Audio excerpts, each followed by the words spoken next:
In the glittering halls of ancient Persia, loyalty was not simply expected, it was demanded with terrifying certainty. Before the throne of the great king, the most powerful ruler on earth, nobles knelt beneath towering columns of gold and stone. Generals, governors, and royal advisors bowed their heads in perfect silence. But in that silent court, everyone understood a chilling truth. The king trusted no one completely. Empires built on conquest often feared betrayal from within. A single conspiracy, a single ambitious noble, could fracture the fragile structure of imperial power. And Persian kings ruled over a territory so vast, so wealthy, and so diverse that loyalty itself became a matter of survival. So they devised tests, cruel tests designed to expose traitors, break the will of rivals, and prove who would obey the king without hesitation even when obedience demanded something monstrous. Some of these trials forced men to condemn their own friends. Others required them to witness or carry out brutal punishments without flinching. And sometimes, the tests were far more disturbing rituals of humiliation and terror that revealed just how far a king would go to measure the loyalty of those closest to him. Because in the Persian court, loyalty was not proven with words, it was proven with suffering. To understand why Persian kings resorted to such extreme measures, we must step into the world of the ancient Achaemenid Empire civilization that once ruled nearly half the known world. Founded in the 6th century BCE by Cyrus the Great, the Persian Empire grew with astonishing speed. Within a generation, it stretched from the mountains of Central Asia to the shores of the Mediterranean, from the deserts of Egypt to the valleys of Mesopotamia. No empire of such scale had existed before, but governing such vast territory presented a constant danger: rebellion. The empire was not a single nation, it was a mosaic of cultures, languages, and religions. Egyptians, Babylonians, Greeks, Jews, Lydians, and dozens of other peoples lived under Persian rule. To manage this enormous domain, Persian kings created a system of provinces known as satrapies. Each province was governed by a satrap, a powerful noble responsible for collecting taxes, maintaining order, and raising troops for the king. In theory, the system allowed the empire to function smoothly. In reality, it created an empire full of powerful men who commanded armies, wealth, and influence. And powerful men could become dangerous. History repeatedly showed that satraps sometimes rebelled. Generals sometimes sought their own crowns. Even members of the royal family could conspire against the king. In this environment, loyalty became the most precious and fragile commodity in the empire. Persian rulers responded by building a political culture rooted in surveillance and fear. The king employed royal inspectors known as the eyes and ears of the king. These agents traveled across the empire, secretly observing governors and reporting signs of corruption or disloyalty. But even this system was not enough, because betrayal often came from the most trusted circles of power: royal advisors, military commanders, and noble families who had served the empire for generations. Ancient Persian kings understood something deeply unsettling about power. The closer a man stood to the throne, the greater his potential to betray it, and so loyalty had to be tested. Some tests were subtle, assigning dangerous missions, observing whether a noble obeyed commands without hesitation. But others were far darker. Ancient sources describe punishments and trials that were designed not merely to enforce obedience, but to measure it in the most extreme ways imaginable. In the Persian court, obedience was not simply about following orders. It was about demonstrating absolute submission to the king's will, and sometimes that meant obeying commands that defied reason, morality, or mercy. The result was a court environment filled with tension and quiet terror. Nobles smiled, bowed, and praised the king, but beneath the surface, everyone knew that favor could vanish overnight. A single accusation, a whispered suspicion, or a failed test of loyalty could destroy a man's life. Because in the empire of the great king, loyalty was not assumed, it had to be proven. The Persian Empire is often remembered for its administrative brilliance, its vast road networks, advanced bureaucracy, and policies of cultural tolerance. Yet beneath this sophisticated system lay a darker mechanism of control: fear. Persian kings wielded immense authority, but that authority depended on the obedience of powerful elites. To ensure that obedience, rulers cultivated an atmosphere in which defiance seemed not only dangerous but unthinkable. Punishment played a central role. Ancient Greek historians, including Herodotus and Ctesias, recorded accounts of brutal Persian punishments used against traitors and rebels. While some details may have been exaggerated by foreign observers, there is little doubt that the empire possessed methods designed to terrify. One of the most infamous punishments associated with Persian justice was scaphism, a horrifying execution reserved for the worst offenders. In this method, a condemned person was trapped between the hollowed-out boats or wooden troughs. His head, hands, and feet were left exposed. The victim was force-fed milk and honey until his body became weak and sick. Honey was then smeared across his exposed flesh. The condemned man was left in stagnant water. Insects came first: flies, mosquitoes, biting creatures drawn by the sweetness and decay. Days passed. The victim slowly rotted alive, consumed by insects, disease, and exposure.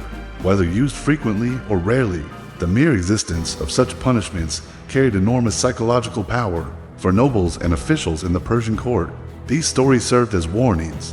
Disloyalty could lead not merely to death, but to unimaginable suffering. Yet executions alone were not enough to guarantee loyalty. Kings also devised situations designed to reveal the true character of those around them. Some tests involved impossible choices. A noble might be ordered to punish a friend accused of treason. Refusing the order could mark him as disloyal. Obeying it could destroy personal alliances. Other tests involved acts of public humiliation. The king might command a powerful noble to perform tasks beneath his status, bowing, kneeling, or demonstrating exaggerated obedience before the entire court. Such moments reinforced a brutal hierarchy. No matter how wealthy or influential a noble might be, he remained utterly subordinate to the king. But perhaps the most disturbing test involved psychological cruelty.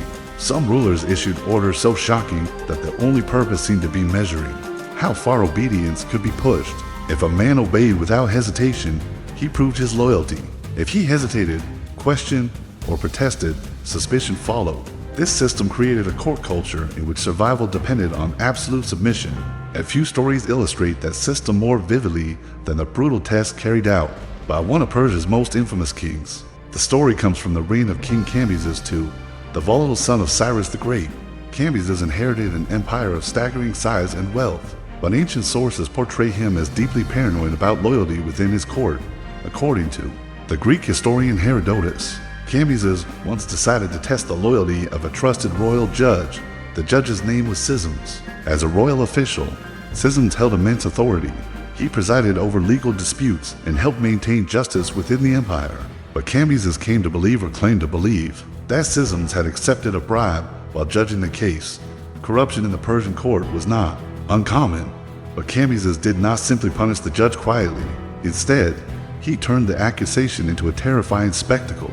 Sisms was arrested and dragged before the king. The royal court gathered to watch. Columns of stone towered overhead. Courtiers stood in tense silence. Soldiers lined the walls with spears in hand. Cambyses pronounced the sentence. Sisms would die, but not in an ordinary way. The king ordered the judge to be flayed alive. The punishment was as horrifying as it sounds. Sisms was stripped and bound. Executioners approached with knives. They began cutting away the skin from his body while he was still alive. Flaying was one of the most agonizing forms of execution used in the ancient world. Victims died, slowly from pain, shock, and blood loss. The court watched as the judge's body was mutilated, but the cruelty did not end with his death. Cambyses ordered the skin of the executed judge to be preserved. Then he issued an even more chilling command.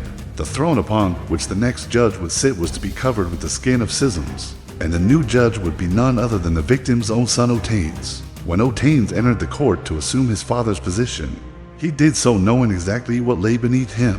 The seat of judgment had been covered with the skin of the man who once occupied it, his father. Cambyses then delivered a message that echoed through the court.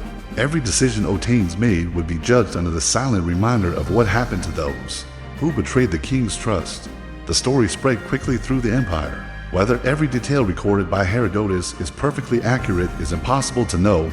Greek historians sometimes emphasize the brutality of foreign rulers, yet the symbolism of the event fits perfectly within the political culture of ancient courts. Cambyses had transformed punishment into a permanent display of terror. Every noble who entered the courtroom would see it, every judge would sit upon it, and every official in the empire would understand the lesson.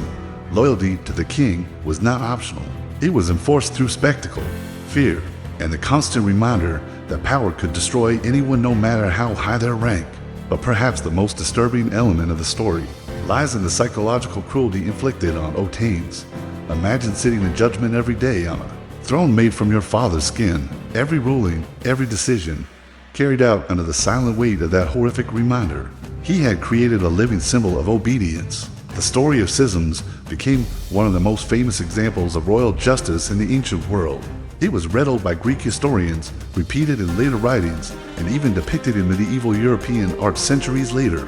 Why did the story endure so long? Because it captured something essential about the psychology of power in ancient empires. Camby's brutal display likely achieved its immediate goal. No judge or official in that court could forget what they had witnessed. The message was unmistakable. Corruption and disloyalty would be punished in the most horrific way imaginable. Fear can be an extremely effective tool of governance. For a time, such displays may have reinforced the authority of the king. But fear also carries hidden consequences. A court ruled by terror often becomes a place where truth disappears. Officials may hide mistakes, conceal problems, or remain silent rather than risk the king's anger. In such environments, loyalty becomes performative rather than genuine. People obey not because they believe in the ruler, but because they are terrified of him.